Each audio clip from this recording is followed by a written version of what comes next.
일단은 멘트 어떻게 해요? 앞에 것도 쓸 수 있잖아요. 다시 하세요. 다시 하세요. 어쨌든 뭐 그 나왔던 7가지 유형의 부모님이 다 결국은 다 아이를 사랑해서 그쵸, 위해서 맞아요. 하시는 거잖아요. 네. 저는 누구 하나 손가락질 할 일은 절대로 아니라고 네. 생각이 들어요.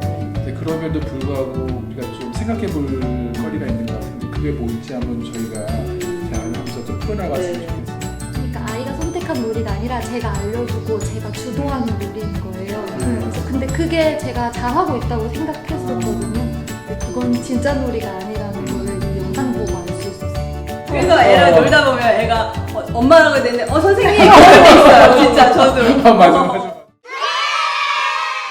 놀이 톡! 더 오늘은 놀이의 본능 두 번째 시간에서 진짜 놀이, 가짜 놀이에 대해서 함께 이야기해 보겠습니다. 오늘 놀이 영상에서는 3가지가 나오는데요. 그거에 대해서 함께 이야기 나눠볼 건데 첫 번째는 엄마들이 7명이 나와서 같이 놀이를 해보는 그 영상이 보여지더라고요. 어떻게 보셨어요? 저는 이거 보면서 되게 뜨끔했는데요. 엄마들을 유형으로 이렇게 3유형으로 나누는데 학습형, 그 다음에 주도형, 그 다음에 자율형 엄마로 분류해줘요. 근데 처음에 학습형이랑 그 다음에 주도형 엄마가 나올 때 내 모습이랑 똑같아. 저 엄마 잘하고 있다. 이렇게 생각했거든요. 근데 알고 보니까 학습형 엄마는 놀이할 때 아이한테 계속 가르쳐줘요. 저도 계속 이거 색깔이 뭐지? 막 영어로 질문하기도 하고 내 모습이다. 잘하고 있는데 이랬고 두 번째 주도형 엄마는 놀이에서 아예 엄마가 주인공이 돼서 자 이번엔 이렇게 해볼까? 막 주도를 하거든요. 그래서 저 엄마 훌륭한데? 이렇게 생각했는데 두 엄마한테 같이 놀았던 아이는 진짜 놀이를 하고 있던 게 아니더라고요. 오히려 이제 자율형 엄마가 아이의 놀이를 지원해주고 아이가 하는 놀이를 자꾸 따라주고 그때 아이가 진짜 놀이를 했다는 거 보고 내가 잘못 알고 있었구나. 그거 되게 뜨끔했어요. 저는 그걸 보면서 왜 저도 아이 놀이에 교육을 하고 주도를 하는 엄마였었던 거예요. 그래서 그럼 그렇다면 내가 왜 그렇게 했을까 고민해봤어요, 잠깐. 근데 제가 학교 다닐 때부터 어른이 될 때까지 쭉 그렇게 살았던 패턴이었더라고요. 선생님에 의해서 아니면 누군가에 의해서 회사를 다닐 때 또 그 회사의 상사에 의해서 주어진 주제나 주어진 환경에 내가 그냥 따라가는 게 맞는 거라고 내 몸이 익숙해져 있었던 거예요. 그래서 내 아이를 키울 때도 그게 너무 자연스럽게 그게 당연하게 육아를 하는데 이어졌던 게 아닌가 그런 생각을 하게 됐었어요. 네. 어떠셨어요? 좀 들어가 봐서 네. 그때 그런 다 경험이 있으시잖아요. 그쵸? 네. 그때 아이한테 그런 식으로 할 때 뭐 어떤 생각이셨는지 어떤 느낌이셨는지 그걸 조금 더 구체적으로 얘기를 뭐 이유도 좋지만 예 그때 어떤 상황이셨는지를 좀 이야기를 해보시면 어떨까요? 저는 이제 놀아줘야 된다고 생각했어요. 부모로서. 그게 내가 더 아이를 위한 길이라고 생각해서 그쵸. 저번에도 말씀드렸지만 열정이 가득한 엄마여가지고 좋은 교구나 아니면 정말 재밌는 놀이들도 시중에 많이 나와 있거든요. 그래서 이거를 내가 아이한테 가르쳐주고 같이 해봐야겠다. 그러니까 아이가 선택한 놀이가 아니라 제가 알려주고 제가 주도하는 놀이인 거예요. 그래서 만약에 예를 들어 티밥으로 놀았다고 하면 그걸 우선 제가 준비해오고 풀어준 다음에 만약에 자율형 엄마라면 자유롭게 놀아가야 되는데 자 이번에는 이 동그란 그릇에 넣어볼까? 그 다음에 뭐 이렇게 뭉쳐가지고 이번에 세모를 만들어볼까? 이 모양은 엄마가 만든 모양은 무슨 모양이지? 그래서 동그라미, 세모, 네모 모양을 가르쳐주려는 그런 욕심에 그래서 근데 그게 제가 잘하고 있다고 생각했었거든요. 근데 그건 진짜 놀이가 아니라는 거를 이 영상 보고 알 수 있었어요. 그러니까 엄마 마음에는 놀이가 중요한 게 아니라 사실은 동그라미 세모를 가르쳐주는 게 더 중요한 이유였나요? 그거를 놀이 속에 담아있는 걸 어디서 보시고 그렇게 하시는구나. 그런 것들이 다른 엄마들이 많이 하고 있어요. 그래서 그게 나도 해야 되겠다라는 그런 생각에서 했던 것 같아요. 그리고 좋아 보였어요, 그런 것들이. 그리고 내 아이한테 그걸 접목해서 해봤을 때 아이도 일부는 좋아해요. 그리고 그 좋아하는 게 사실이고 아이도 그 안에서 또 즐기는 것도 맞아요. 근데 이제 그거에 대한 결과가 좋지 않게 또 나올 수 있는 부분이 있는 거지 이걸 했을 때 아이들이 무조건 뭐 다 거부하거나 안 놀거나 즐기지 못하거나 그러진 않았던 것 그러진 같아요. 않죠. 네. 그래서 늘 궁금했던 게 엄마들이 아이하고 함께 있을 때 목소리 좀 톤이 바뀌시는 것 같아요. 평소에 뭐 남편이나 혹은 뭐 누가 전화로 통화하는 그 목소리 톤하고 아이들과 놀 때라든지 그래도 꼭 죄송하지만 유치원 선생님 같다라고 하는 그런 톤이 있잖아요. 왜 그런 톤을 하시는지 너무너무 궁금했어요.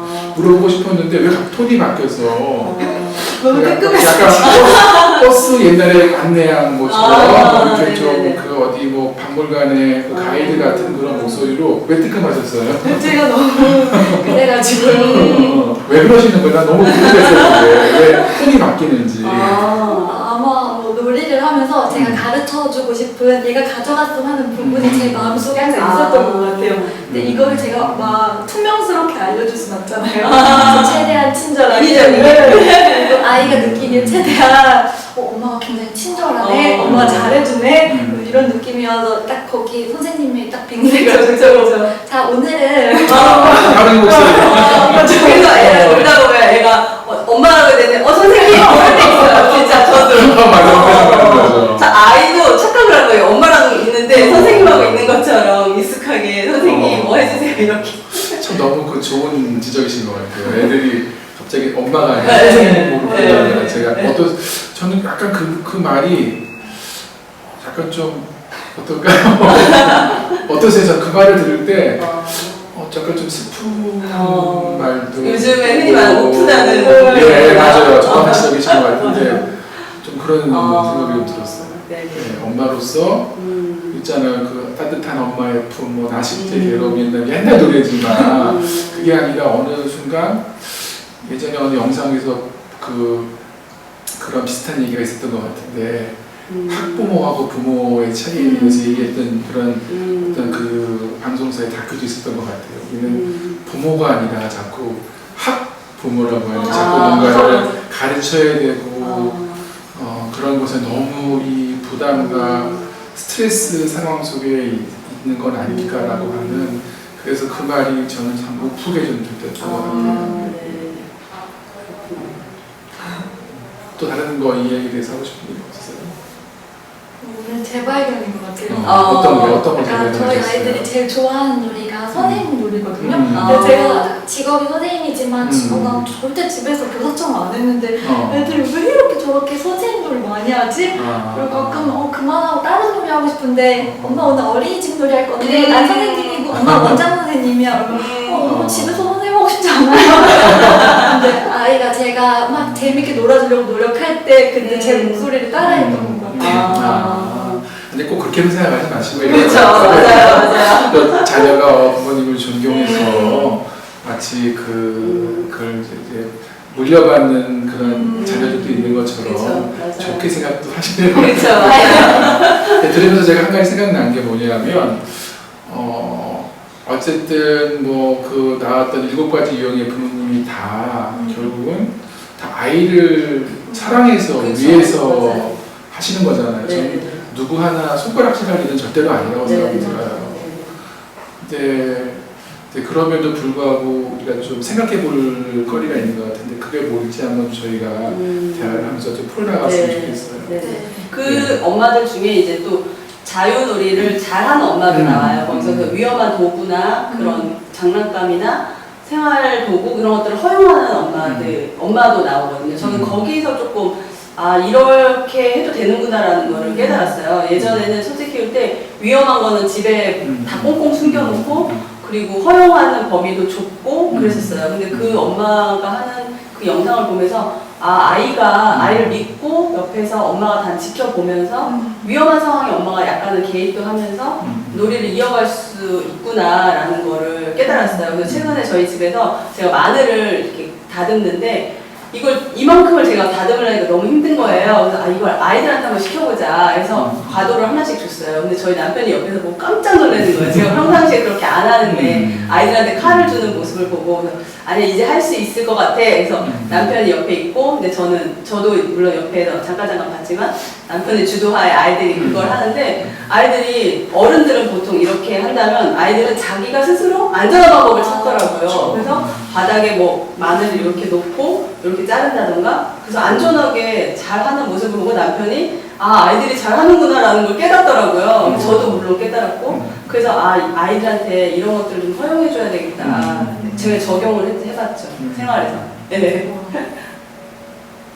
어떠세요 집에서 아이들한테? 저도 그러니까 예전에는 좀 안전에 대해 약간 그런 강박감이 절대 다치면 안 돼 이런 그쵸. 마음이 있었거든요. 근데 그 편혜문 선생님이 있으신 책 중에 위험이 아이를 키운다 그 책 보고 되게 약간 충격받았어요. 그 일본의 그 영상 뒤에 마지막에 나오긴 하는데 모험 놀이터에서 불도 사용하게 해주고 뭐 칼도 사용하게 해주고 어떻게 이런 게 가능하지? 라고 생각했는데 아이들이 위험한 걸 모르는 게 더 위험하다는 거죠.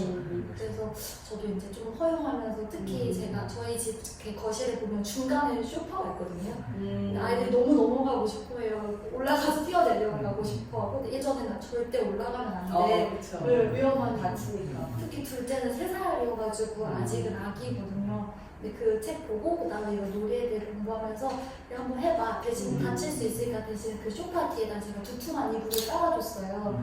혹시 떨어지더라도 크게 다치지 않게. 그러니까 자기네들끼리 자기 몸 상태에 맞춰가지고 조심조심 물론 떨어지기도 했는데 이불이 있으니까 크게 다치지 않았고 또 너무 신기했던 게 첫째는 6살인데 그 소파 위에를 걸어다녀요. 근데 제가 저게 가능하니까 하나 보다. 근데 둘째가 보고 분명히 따라했어. 근데 자기 기준에는 안 되는 걸 아는 거예요. 그래서 그건 안 따라하고 다른 방법으로 넘어가거나 이런 거 보고 내가 제지하지 않아도 알아서 자기 위험한 상황을 파악하고 내 기준에서 어디까지 할 수 있는지 아는구나.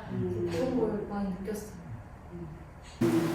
그러니까 저는 들으면서 떠오른 게 뭐냐면은 우리가 배워야 될 게 두 종류의 지식이 있을 것 같아요. 하나는 소위 말하는 학교에서 배우는 우리 사회에서 요구하는 어떤 그런 지식들을 좀 이렇게 한 단계 밟아 나가야 되는 것도 있지만 또 하나는 일상을 살아내기 위한 지식도 필요한 것 같아요. 불을 어떻게 다루는지, 음식을 어떻게 요리하는지, 그다음에 방을 어떻게 청소하는지, 쓰레기는 어떻게 분리해서 버리는지, 자동차를 사면 내가 그걸 어떻게 관리하고, 그다음에 돈을 벌면 어떻게 그것을 예산을 세워서 저축은 어떻게 하고, 이거 다 일상을 살아가기 위한 건데 저 자신을 돌이켜봐도 우리 부모님한테 그런 부분에 대해서 배웠던 적이 있었나? 라고 하는 과연 그리고 내 주변에서 그런 지식에 대해서 이렇게 가르쳐주거나 그거를 어릴 때부터 이야기하는 사람들이 있었나 좀 궁금해졌어요. 왜냐하면 우리나라에서 그 남자들이 요리를 안 한다, 집안살림을 안 한다라고 하지만 그거는 전 중요한 이유가 있는 것 같아요.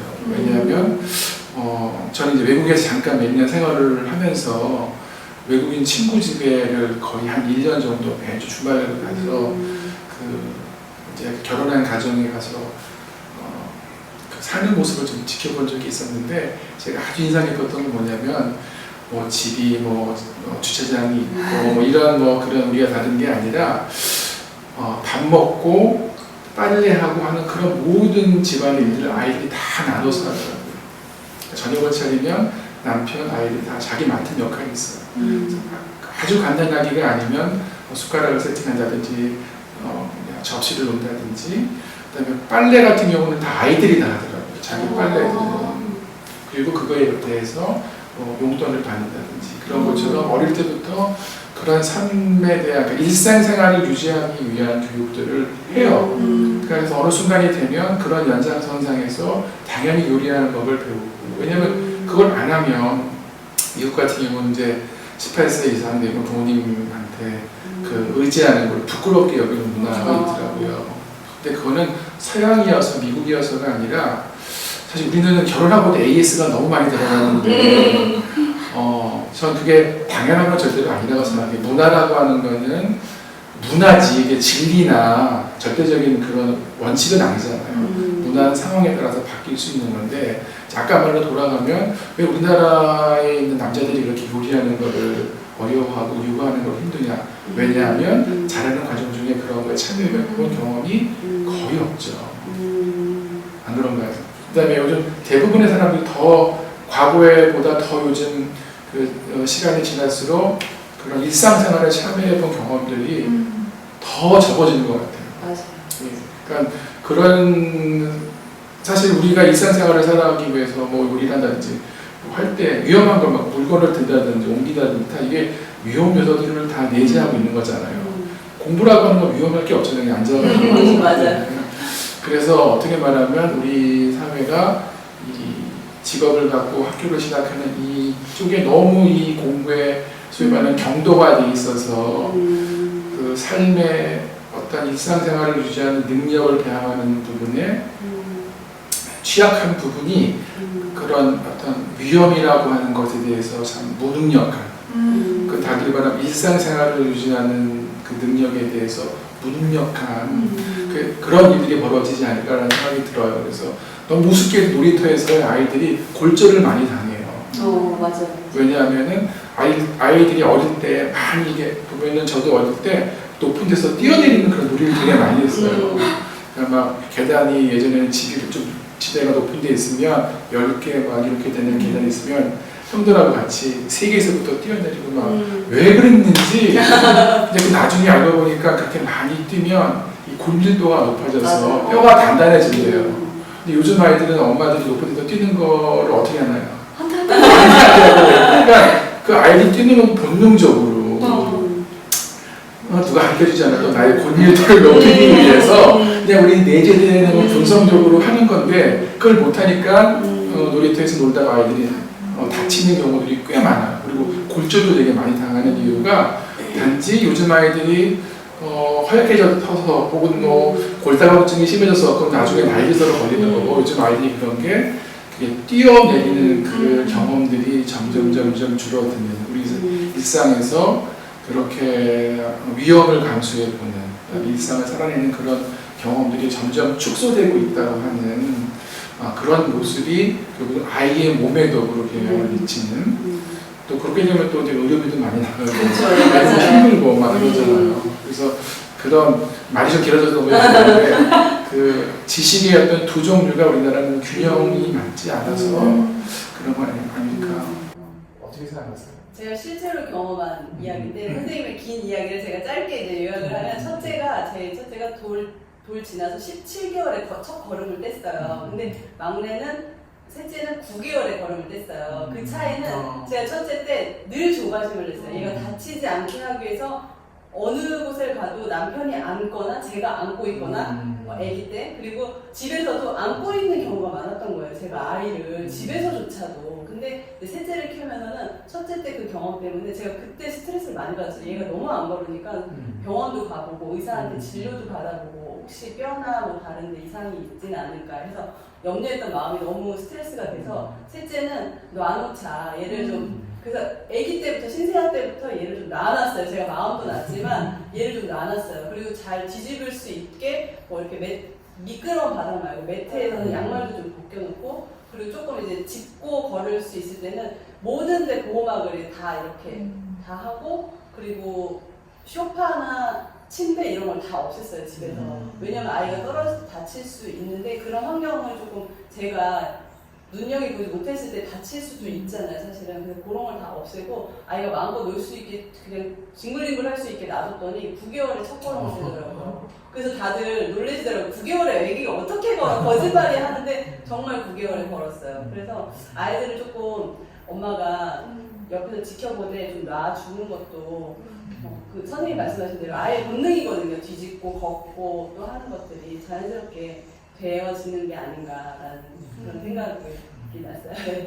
그러면 우리 두 번째 이야기로 자연스럽게 넘어가서 이제 그 영상에서 이제 유치원 그룹에 대한 이야기가 나와요. 그래서 그거 선생님이 잠깐 얘기해 주시겠어요? 네, 여기서 이제 진짜놀이가 어떤 건지 알려주기 위한 실험을 하는데 제가 이제 여기 놀이의 힘 영상에서는 두 집단으로 나누어서 살펴봐요. 그래서 첫 번째 집단은 선생님이 아예 지정해줘요, 놀이를. 너네 블록놀이 해. 그리고 두 번째 집단은 자유롭게 놀아 너희들 이렇게 얘기하더라고요. 그리고 이제 20분을 놀고 나서 자 이제는 자유롭게 놀아 너희들 하고 싶은 거 했더니 지정으로 이렇게 블록놀이 해 라고 했던 친구들은 20분 뒤에 다 다른 데로 갔고요.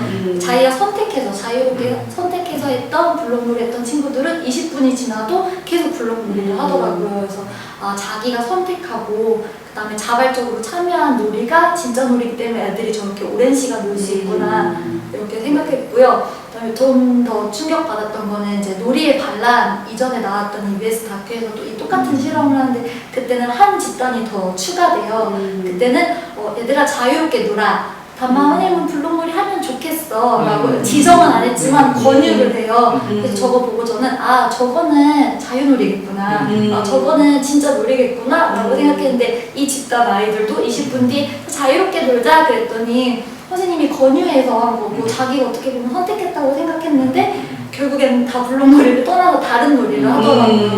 그러니까 이 집단도 사실은 진짜 놀이가 아니었던 거예요. 그래서 진짜 놀이의 그 요소에 보면 자발성, 그 다음에 주도성, 그 다음에 즐거움, 무목적성이 있는데 선생님이 권유했던 거, 그 말도 사실은 아이들이 자발적으로 선택한 게 아니라는 게 좀 크게 다가왔어요. 어렵네요. 정말 완벽한 자유가 아닌 아이들이 있거든. 맞아요. 왜 그럴까요? 아이들이 말씀하신 것처럼 그 정도의 가이드면 아이들이 그렇게 귀를 흘릴 것 같은데 왜 그렇게 아이들은 그것마저도 그렇게 반응을 했을지 지정해준 놀이와 똑같은 결과라고 하셨잖아요 지금. 왜 그럴까요? 그게 자유로운 선택이 왜 그렇게 중요하다고 생각이 드세요?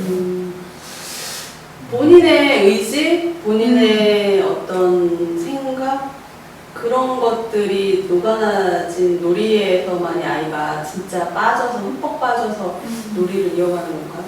전 잠깐 그냥 그렇게 그걸 좀 저희들이 이해해야 그냥 자유놀이든 진짜 놀이다 이렇게 해버리면 도식화된 거잖아요. 그쵸. 근데 그 이유를 좀 저희들이 알아야 될 것 같아요. 왜 자유놀이가 자기가 선택한 놀이가 진짜 놀이고 아이들이 영상에서 나온 것처럼 그 시간에 얽매이지 않고 끝까지 몰입해서 놀 수 있었을까라고 그거에 대해서 그렇게 깊게 고민해보지 않았던 것 같아요. 지금 생각해보니까 저게 좋구나, 저렇게 네 가지 요소를 갖춰야 되는구나 라는 거는 생각했는데 눈에 보이는 그거는 생각했는데 왜 그 지금 질문해 주신 거에 대해서 깊게 고민해보지 않았던 것 같아요. 그거를 내 나름대로 정리를 해야 아이들한테 그거를 실천할 수 있지 않을까. 왜 그럴까요? 한번 그 아이들 얘기하지 말고 그냥 우리 얘기로 넘어가서 교장 선생님이 시키는 거 하고 내가 자발적으로 하는 거 하고 아니면 남편이 뭐 하라고 하는 거 하고 나도 내 아내가 뭐 하라고 시키는 거 하고 왜 그럴까요?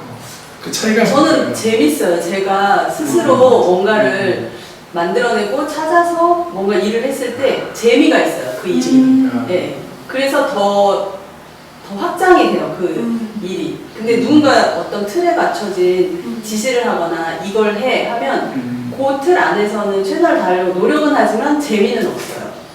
그냥 그거까지 해야지 하는 그 생각? 저는 개인적으로. 그러니까 재미가 중요한 이유예요. 그렇게 하는 중요한 이유가. 저는 이제 그 선생님이 너희들 자유롭게 놀아 그런데 블록놀이 하면 좋겠어라고 권유했다 그랬잖아요. 아마 제가 학생이었으면 나 블록놀이 해야지 라고 했을 것 같아요.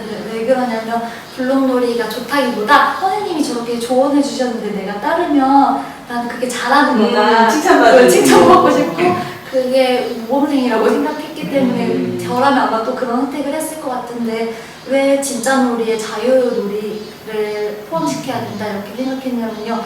제가 정말 하고 싶은 거를 고를 수 있을 것 같아요.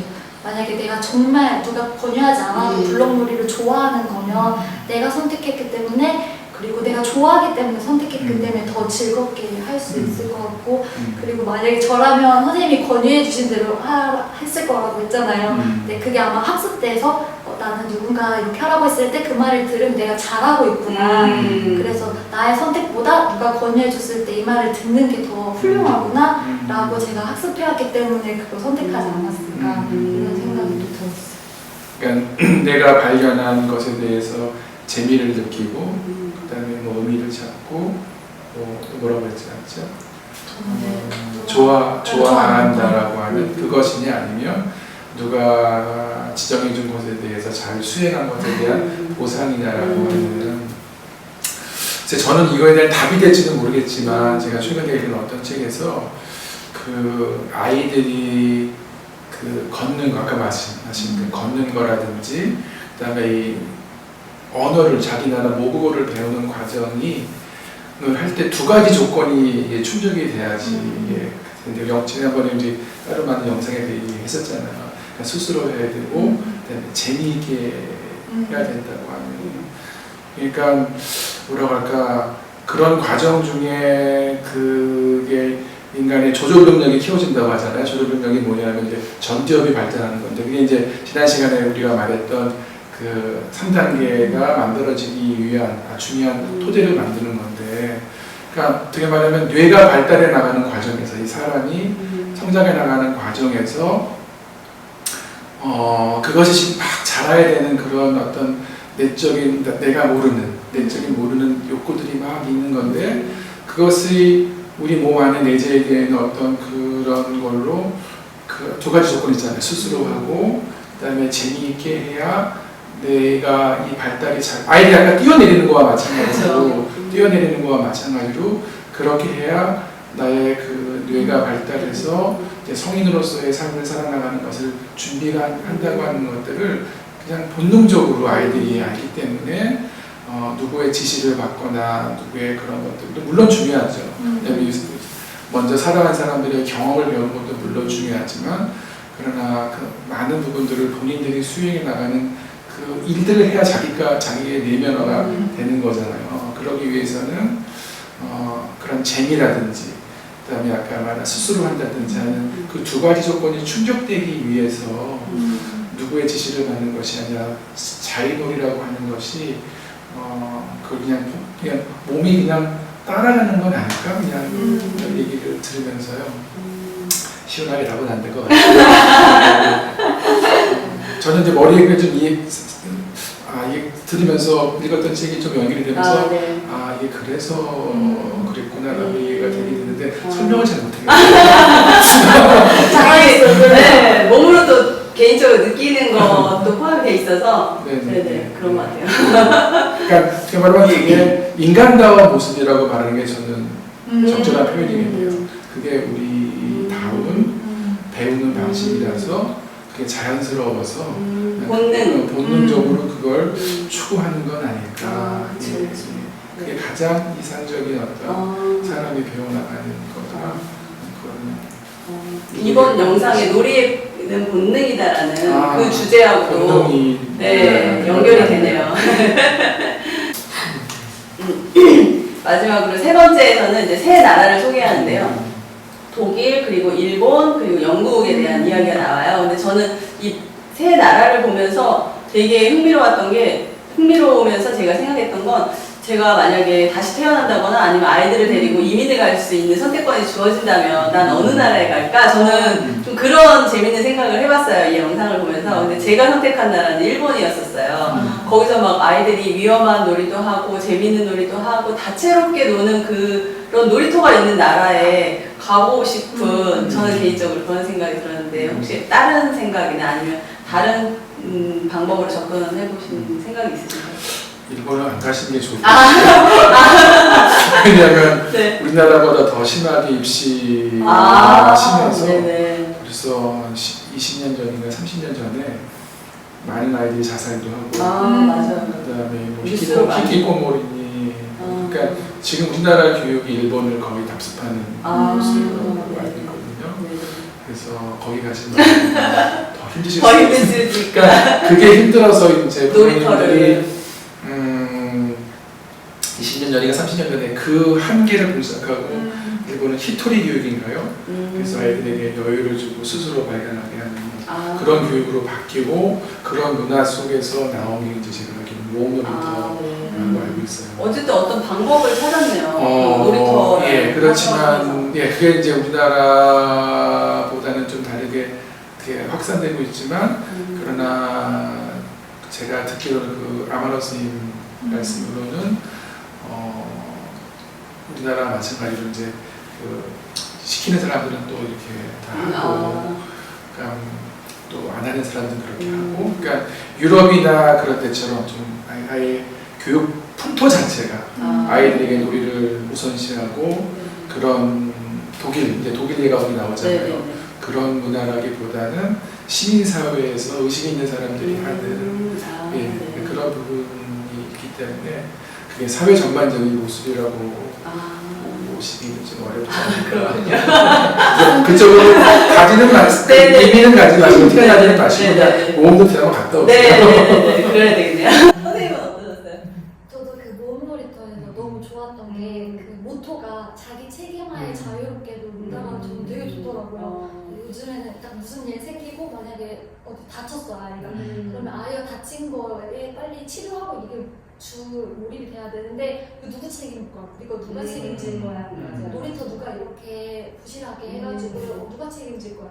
또 학교에서도 담임교사 어디 있었어? 누가 책임질 거야? 근데 거기서는 이 놀이터에서 위험한 요소가 많지만 자기 책임하에 자유롭게 논다 이 모토가 딱 쓰여져 있으니까 다 놀 때 책임감 있게 놀고 다치는 것도 어떻게 보면 나의 책임이다 라는 그런 마인드가 저는 되게 좋았어요. 그렇죠. 근데 그 모토가 있다고 해서 그 모니터가 또 자동으로 되는 건 절대로 아닌 거 아시죠? 한국에서 많은 지자체에서 이제 거기를 방문하시고 모험놀이터라고 만드는 곳이 몇 군데 있어서 가보았어요. 네. 거기도 이게 그렇게 붙어 있거든요. 네. 네, 됐을까요, 안 됐을까요? 왜 안 됐을까요? 왜 안 됐을까요? 그게 이제 중요한 것 같아요. 그러니까 일본에 놀이터가 있고 좋고 거기 책임만이 논다. 이건 이제 우리가 객관적인 정보고. 근데 왜 거기는 됐는데 우리나라는 안 됐을까?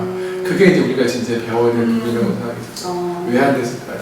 거기 왜 됐고? 저 여기 숨쉬는 놀이터 왔을 때 제가 느낀 건데 키즈 카페 가는 이유 중에 하나가 이제 안전하게 놀기 플러스 엄마도 좀 아이들이 노는 시간에 쉬고 싶은 거예요. 근데 거기는 다치는 요소가 없으니까 저도 가면 아이들 노는 거 이렇게 놓고 막 커피도 마시고 수다도 떨고 하거든요. 근데 숨쉬는 놀이터에 딱 처음 왔는데 위험한 요소가 많은 거예요. 어떤 게 위험했었어요? 이렇게 봉 타고 내려오거나 아니면은 또 높은 데서 충분히 점프할 수 있을 만한 높이에 이렇게 밑에 매트가 있고 저건 우리 아이가 가면 무조건 점프하겠구나 이런 게 딱 보이더라고요. 또 미끄럼틀도 2층에서 1층으로 내려오니까 어떻게 보면 좀 위험할 수 있잖아요. 그러다 보니까 아이들이 재밌게 놀기 위해서 제가 계속 함께 해야 되더라고요. 아이가 저럴 때는 내가 알려줘야지 저 부분이 위험하다. 너 거기서 뛰어내리면 발이 다칠 수도 있어. 조금 더 낮은 데서 먼저 도전해볼래? 라고 얘기해 줄 수 있는 부분이 있었어요. 또 숨쉬는놀이터 2호 갔을 때도 거기는 정말 이렇게 봉이 많잖아요. 근데 뚝 떨어질 수 있을 것 같더라고요. 특히 둘째 아이 같은 경우는. 그때 정말 제가 같이 놀기도 하고 계속 옆에서 지켜보니까 안 다쳤어요. 그래서 자기 책임하에서 논다는 거에 부모의 역할도 굉장히 큰 것 같아요. 어떤 역할이죠? 그냥 계속 보면서 지금 뛸지 판단해주고 여기 뛰어라 저쪽으로 올라가라 그건가요? 뭔가요? 그래서 제가 판단 내려준다기보다 모를 수 있잖아요 아이가. 그러니까 가르쳐주는 게 중요한 것 같아요. 너 거기서 만약에 뛰어내리면 다칠 수도 있어. 근데 아이가 정말 선택해서 뛰어내리면 아이의 선택인 거고 난 좀 다칠 것 같은데 좀 더 낮은 데서 도전해볼까? 아니면 조금 더 컸을 때 이 공간이 익숙해지면 다시 해볼까? 근데 그 선택지를 제가 조금 더 구체화 시켜줄 수 있는 역할을 할 수 있지 않을까 싶어요. 그게 모험놀이터에서 말하는 그 선택하고 조금 결이 좀 다른 거예요. 지금 하신 말씀이 우리 다시 처음으로 돌아가서 7개 위험 중에 어디가 있어요? 저는 그렇다고 좀 개인적으로 생각해요. 왜냐하면은 놀이터에 저도 이제 아이들 어릴 때 계속 놀 때 그런 경우가 많았어요. 아이들이 높이 올라간다고 다 뛰더라고요. 쟤는 않아요. 네. 아이들이 얼마나 조심스러운지 몰라요. 맞아요. 그다음에 정말 자기의 내적인 확신이 서지 않으면 절대로 안 뛰어내려요. 근데 위험한 게 뭐냐면 엄마들이 올라가 라고 한다든지 애를 번쩍 들어서 그 위에 올려놓는다든지 그때 아이가 뛰어내리면 이제 다치는 거죠. 근데 아이들이 자기의 근력이라든지 마음의 이 담력이 있는 역량만큼 아이들은 그렇게 계속 수도 없이 시도를 하면서 한 단계 한 단계 밟아 올라가요. 그 시도를 아이들이 자기의 힘과 속도로 하는 거. 그걸 선택하는 거지. 엄마가 모든 정보를 줘서 그 정보 중에 뭐를 선택하느냐하고는 좀 결이 다른 것 같아요. 이렇게 배워요. 네, 그런 모습 많이 봐요. 그렇죠. 자, 그래서 막 저도 이제 그걸 언제 배웠냐면은 우리 딸아이가 6살 때인가 지금 학교에 다 빠지고 없는데 그 정글짐이라고 있어요. 맞아요. 없는 학교들도 요즘 많더라고요. 네, 근데 거기를 얘가 올라가겠다는 6살 때 한번 다른 데서 올라가다가 떨어져 이빨이 부러진 적이 있어가지고 근데 이제 이렇게 올라가겠다고 자꾸 해서 근데 어느 순간 제가 생각하기를 야, 내가 저걸 언제까지 뒤에서 봐주겠냐. 내가 24시간 내가 무슨 뭐 CCTV를 벽에 달고 감시 카메라로 볼 수도 없는 건데 결국은 제가 올라가서 다시 내려오는 능력을 키우는 게 중요한 거지. 내가 끊임없이 여기서 몇 발을 여기서 5발을 해가지고 이렇게 할 수는 없는 거란 말이에요. 내가 들어주고 또 내려올 때 하고. 그래서 한 번은 이제 마음 딱 정말 올라가라. 그리고 뭐가 힘들었냐면은 끝까지 올라갈 때까지 참는 거 막 제 속에서는 잡고 싶고 쫓아가서 막 하는데 이걸 보니까 그때 제 처음으로 아이가 올라가는 그 과정을 눈여겨봤어요. 천천히 자기 속도대로 정말 애가 조심해서 내가 디딜 곳을 다 이게 점검을 하고 그러면서 하나하나 꼼꼼하게 이렇게 올라가지 막 그냥 마구잡이로 올라가는 게 절대가 아니구나. 내려올 때도 얼마나 조심스럽게 내려오는지 어떻게 말하면 걔의 능력은 본인이 확인한 거고 저는 걔가 그렇게 할 수 있다는 거를 보고 내가 기다릴 수 있는 그걸 나도 이제 인내심을 나도 배워봤어요.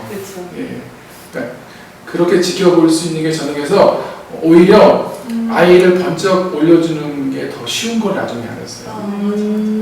엄마들이 이게 얼마나 내가 아이를 위해서 막 이렇게 해주는 좋은 아빠야 좋은 엄마야 내가 얼마나 수고를 하는데 그건 오히려 저는 쉽더라고요. 오히려 거기 올라가고 내려가는 거를 참으면서 보는 거 그게 진짜 어렵더라고요. 근데 그래서 몇 번 애가 올라가니까 그 다음부터는 애를 안 봐도 되죠. 이제 걔가 왔다 갔다 할 능력이 있으니까. 근데 그게 정글짐만이 아니라 뭐 계단이라든지 혹은 뭐 이런 조합 놀이대라든지 그런 것도 그런 방식으로 아이가 하나하나 자기 속도대로 올라가고 뛰어내리는 연습을 반복하는 거를 그런 관점에서 봐주는 것들을 그게 이제 그 일본 모험들은 불도 그렇게 하고 칼도 그렇게 하고 그쵸. 요리하는 것도 그런 방식으로 하는 거라고 생각이 들어요.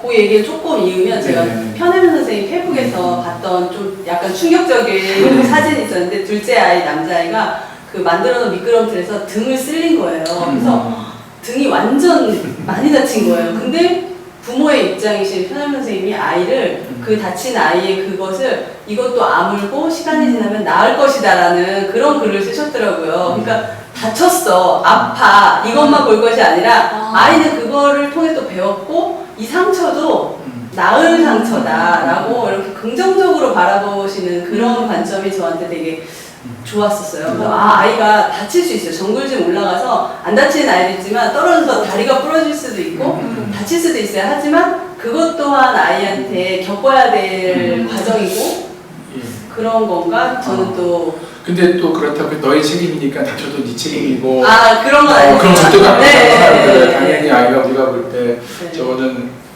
그러니까 평소에 아이를 잘 본다는 말이 왜 중요하냐면요. 아이가 저기에서 뛰어내릴 수 있는 능력이 없는지를 평소에 꾸준히 잘 보시는 부모님은 알아요. 그걸 관찰해야 되겠네요. 그러니까 그거를 잘 보신 부모님은 알기 때문에 저기서 뛰어내릴 거면 안 될 걸 뻔히 알면 당연히 가서 잡아야죠.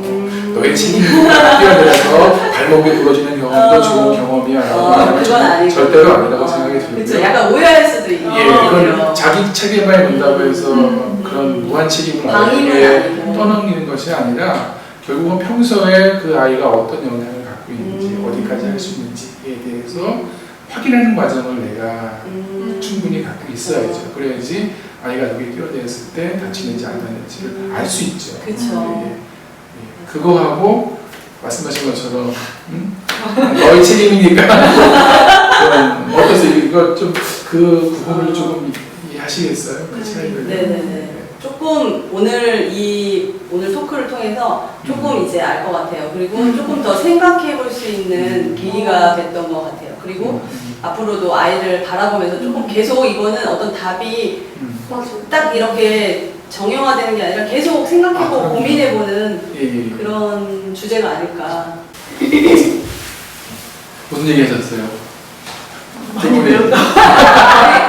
이 오늘의 영상을 통해서 되게 많이 배우고 저희들이 더 많이, 제가 더 많이 이렇게 얻어가는 게 많은 것 같다. 어떤 게요? 예를 들면 그냥 일반적인 육아서에서는 적용할 수 있는 것들이 교과서적이라면 그리고 늘 하는 얘기였다면 좀 다른 이야기를 하는 것 같다는 생각. 네.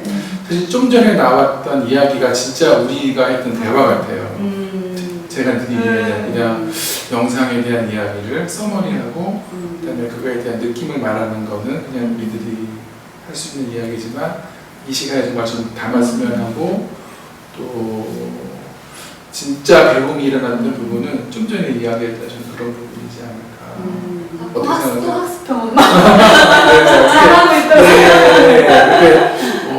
그러니까 지금 그런 말씀하셨는데 제가 예전에 상담실에서 일할 때 어떤 강사분이 오셔서 특강을 하셨는데 전 그게 늘 제 마음속에 하나의 좌표처럼 갖고 있는 게 있는데 그게 뭐냐면은 너희가 결혼을 해서 아이를 딱 낳는 순간 너는 부모로서 몇 살인 줄 아냐? 너희는 빵살이다. 너무 공감이 되네요. 네. 그러니까 부모로서의 능력과 역량은 빵살이다. 그때부터 너는 이제 배워나가는 거다. 라고 하는 말을 하셨어요. 근데 많은 사람들이 오해하기를 나는 예를 들어 무슨 학력이 있고 무슨 경력이 있고 내 나이가 몇 살이니까 나도 내 지금 부모의 어떤 나이는 30몇 살이다, 40몇 살이다, 50몇 살이다 이렇게 이해할 수 있잖아요. 대부분 그렇게 생각을 해서 왜 내 말을 안 들어 아이한테만 한다든지 그렇게 하는데 그게 아니라 내가 부모로서 지금은 빵살이구나. 그러니까 저는 이제 아이가 16살이니까 이제 16년 차 부모 이거죠. 그러니까 부모로서의 나이는 16살이죠. 몇 살이신가요? 6살. 몇 살이신가요? 저 14살. 14살이고 둘째는요? 지금 8살이에요. 네. 막내는 막내. 10살. 그러니까 첫째는 14살이지만 둘째에 대해서는 몇 살이신가요? 훨씬 높죠. 아니죠. 그 아이는 또 다른 아이니까. 그건 또 빵살이로 시작합니다. 그러네요. 근데 이제 첫째 아이를 키우면서 조금 배운 것들이 그걸 배운 거 있죠. 그걸 더하면 조금. 조금은. 그렇죠. 감안하면. 제가 안 웃길게요. 아니, 세계. 어떻게 생각하세요? 우리가 그런 마음을 가지고 아이를 좀 대한다면 사실 어쩌면 평생 우리가 배워 나가야 되는 마음 자세를 가져야 되지 않을까? 그래 좀 마음의 여유가 생기지 않나요? 만약에 내가 지금 뭐 40살에 아이를 늦둥이 가졌는데 내가 왜 이렇게 무능력한 아이를 키우는데 당연하죠. 그거는 뭐 처음 해보는 일이 어떻게 잘할 수 있겠어요. 그러니까 어떤 이런 같은 또래의 엄마들 이야기 또 우리 편하게 이렇게 토크하는 이야기들을 들으면서 이렇게 나만의 이야기는 아니었구나라고 공감할 수 있는 이런 채널이 있다는 게 저는 좋은 것 같아요. 네. 오늘은 또 마무리. 네. 또 사실 좀 하고 싶은 얘기가 있는데 그건 네네. 너무 길어질 것 같아서 다음 시간에 뭐 때가 되면. 오늘 놀이의 힘 두 번째 이야기는 진짜 놀이, 가짜 놀이에 대해서 이야기해 보았는데요. 여기까지 마무리하도록 하겠습니다. 박수.